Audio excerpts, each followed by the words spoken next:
Welcome to Verbalpic Radio, where we give you a verbal image of life, and we are everyday people. Like to welcome y'all to the show.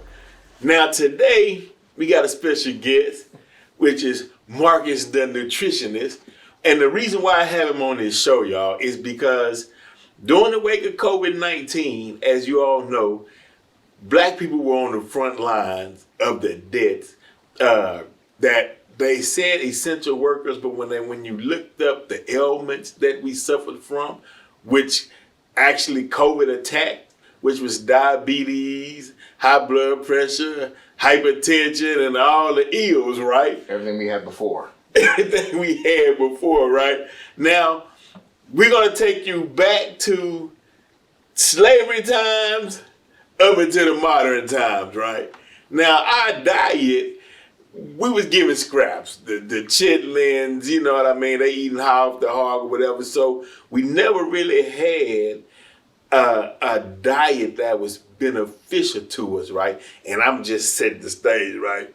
Then water, you would ask yourself, well, why water, if 75% of your body is water, then why are we not drinking water like we should drink water? Well, because you saw it in the movies, you know, you're out in the fields, the hot sun, just to get a drink of water was hell. Mm. You know what I mean? So subconsciously, us just taking in that water or even embracing water, subconsciously in the back of our mind, it's like we still shy away from it because of the abuse that we took from getting water, and water is essential. So I brought Brother Marcus, the nutritionist, on the show so we can break down some terminologies and show you all the importance of being healthy and nutrients and actually calories, right?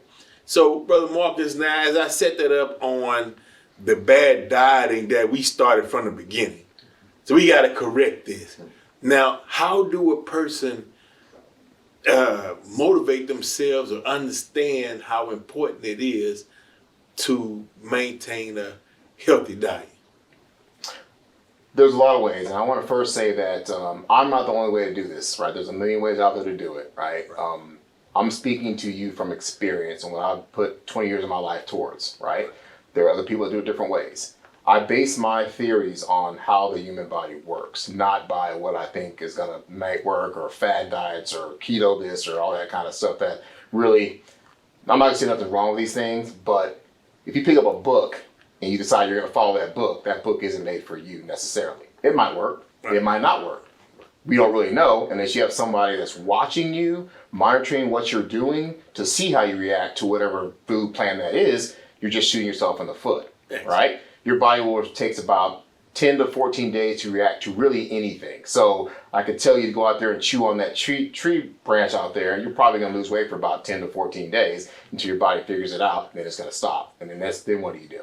Right. You already know. So kind of back to your question, you know, there's a couple rules that I try to play by really personally, and I tell my people, my clients the same thing, is that, you know, it's a balance, right? There's not necessarily wrong with you going out and having fun with your friends on a weekend or Friday night or Saturday night, whatever it is, right? But if you only eat twice a day the rest of the week, and one of those meals is a salad, one of them's some stuff you shouldn't be eating, well, 50% of your intake is garbage, period, right? You break it down to where you eat 4 or 5, let's say 6 times a day, which is really what I feel like you should do. That's 42 meals in 7 days. If you have 1 or 2 or 3 bad meals, you're still 98% clean. It's not going to affect you so much. Right. Flip side is you got your coworkers, or you work a 9 to 5 job, and you got a coworker that eats crappy breakfast, crappy dinner, but decides to eat a nice little chicken salad for lunch. Well, still 2/3 of its intake are crap.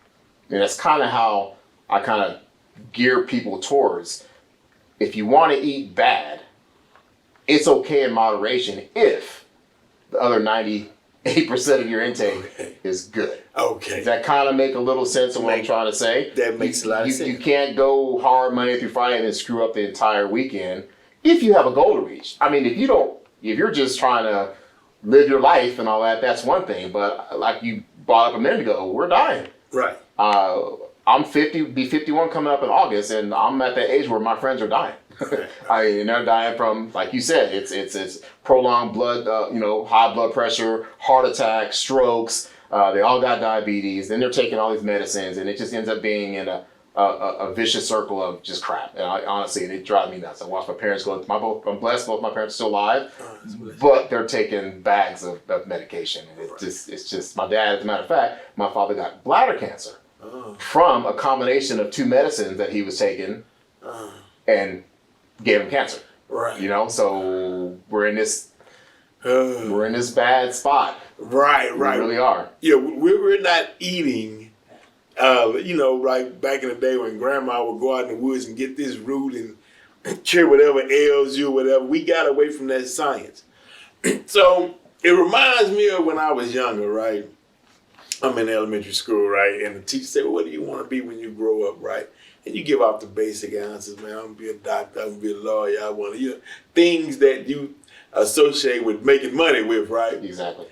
And so you go through elementary, you go through junior high school come around, you hit college, or you go military, or you're an entrepreneur, you're trying to do something to hit that monetary mark, right, in life, right? And then you start getting old and you realize, man, health is wealth. Now you achieve your goal, you got the money, but yet you're sick and you can't go out and enjoy it. Nothing with it. Right? No. And so for the youth, those of you who are on your path, health is important just as your education. Because you want to enjoy the fruits of your labor, right? Exactly. Now, can you break down calories? And the reason why I'm saying this is because, and this is not for those who are privy to this information.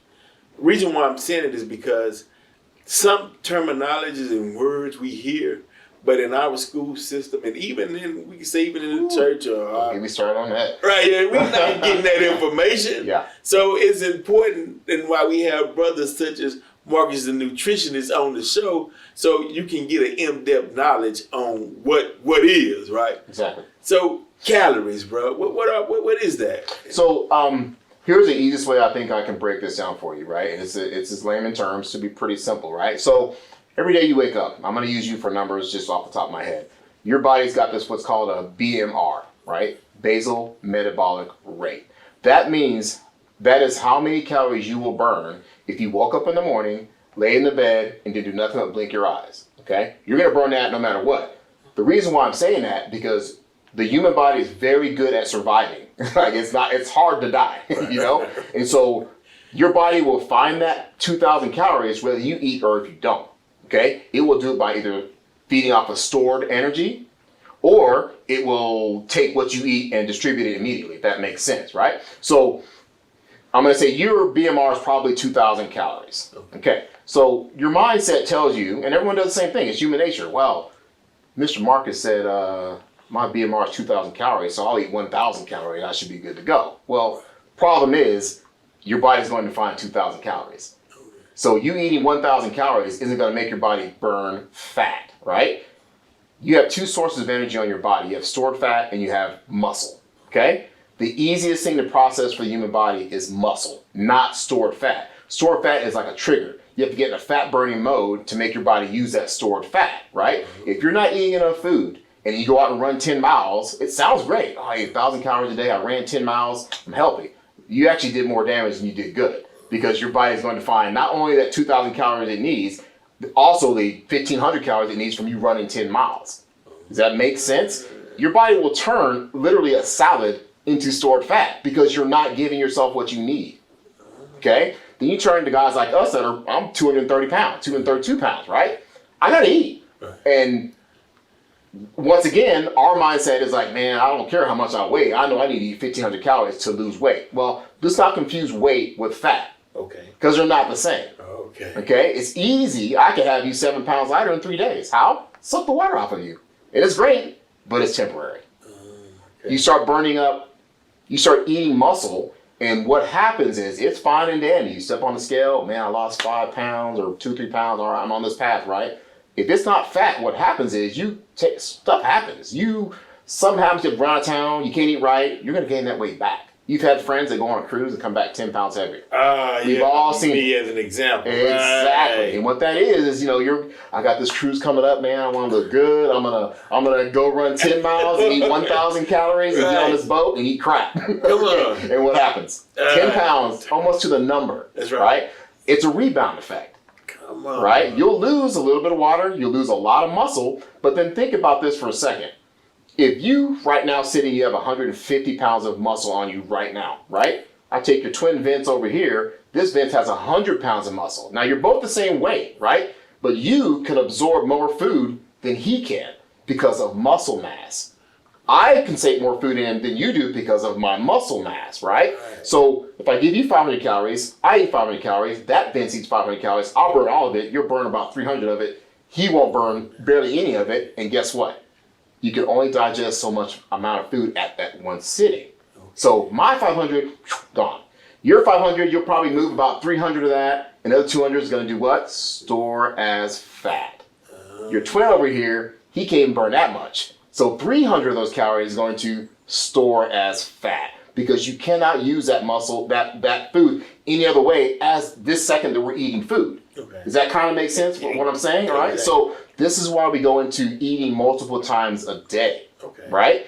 You have got to consume X amount of calories no matter what, right? You can't go, I use your 2,000 calories for example. You can't go, I'm going to eat 1,000 calories for breakfast. I'm going to eat 1,000 calories for lunch. I'm done. I'm good for the day. Well, then it goes back to what I just said. You can only burn 250, 300 of that 1,000 calories. The rest is going to go to your gut. Females will go to hips and butt. So that's why we break it down. I know that you can absorb, remember these numbers are just numbers, right? So I know that you can absorb 300 calories per meal, right? So I'm going to give you 300, maybe 50 calories, a little cushion there per meal because your body will use all of those calories and wait for the next feeding. Okay. So what happens then is that once your body gets used to consuming that amount of calories multiple times a day, there's no reason to store fat because Vince is giving me what I need. I need 300. He's giving me 300. What I need is fat for? I don't. Let's start turning in that fat into energy. That's when you start losing fat.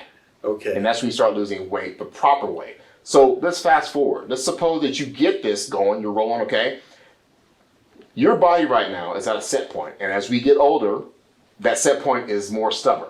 Okay? This works out good and bad. Bad because it's hard to break that. Good because guess what? Once you make the new Vince, the new lean, hard, strong Vince, and you hold that for 3, 4, 5 months, that is your new set point. Does that make sense? It makes sense. That's why I am, how I look now, that's not genetics. My dad is overweight, my mom's overweight, they all got diabetes, I'm not that guy. So the reason why I'm like this, because I've been like this for so long. I could eat total crap for 2, 3 weeks and honestly would not make a difference. Right. Because I've been this way for so long. So that's what we got to do. We got to get people united to understand what's going on so that they get to this point, reach a set point, and they can relax. I can go on a cruise and I'll probably lose weight on a cruise. Come on. Well, that's because you have a science on how to make the body function in a healthy way. You broke it down in a scientific method. Yes, and a lot of, I've done this a long time. I'm the kind of guy, very analytical. Right. Things that I do, I want to let people know what I'm doing for 6, 7 months. I'll test it myself. I've got a few clients I might say, hey, I want you to try this out. Data. When I figure out what works, everybody gets it. Because that's what you do. You build body. Yeah, exactly. Right. Exactly. So you build bodies for people who get so fit to where they can actually go into competition. Yeah, this weekend, as a matter of fact, I have two gentlemen that are competing this weekend. One is 58 years old, sitting right now at 3% body fat today. Come on. All right, it's 3.5 today. Right. Yeah, right. The other one's about 4.5. Right. And they were dad bods. They were just normal people. Right. It took me months to get them there, but we're there. And you're there. Now, do you have any social media or any way people who might be interested in actually trimming down or want more knowledge or actually want to attend some of the events and watch what you do? Instagram. I'm on Instagram. I do a lot. So I train youth athletes. I race cars. I do all. So my social media is a mixture of everything. I got stuff all over the place. So I do not. I don't have a.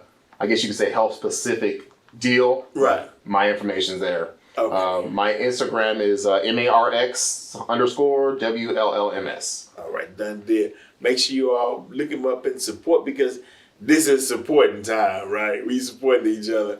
Now, in the wake of the George Floyd verdict, right? Give us your intake on that. How did it affect you? How did you feel about it? You know, I don't like having hatred in my heart. Right. I have I got a 15-year-old son. I think you have kids, right? Right. Yeah. 3. Yeah. How old's your son? You have boys, right? Yeah, boy is 17. Okay, Yeah. you're gonna feel what I'm about to tell you. You and I can't raise a young man. Right. We have to raise a young black man. Right. I think it's bullshit. Right. I hate it. Right. I hate it. You know, so I'm saying that because I am glad that he got what he got. Right. You know, I really am. And I hate to have to say that about anything, but he killed a man. Kill him in broad daylight, and we watched this. And watched him just look like he didn't give a damn. That's right. Yeah. For 9 minutes. Right. That cannot be the example of policing in America. We couldn't nobody stand for that. Mm-hmm. If we stood for that, we might as well just throw everything away and it's just over with. I mean, it's horrible. Right. That was horrible. And the reason why I'm asking is because that one moment in time before the verdict was read, everybody was unified and waiting for that outcome. Because we shouldn't have to. Right. We shouldn't even have this discussion right now. Right. You murdered someone. Right. Black or white. Right. You kept your knee on this man for 9 minutes. Right.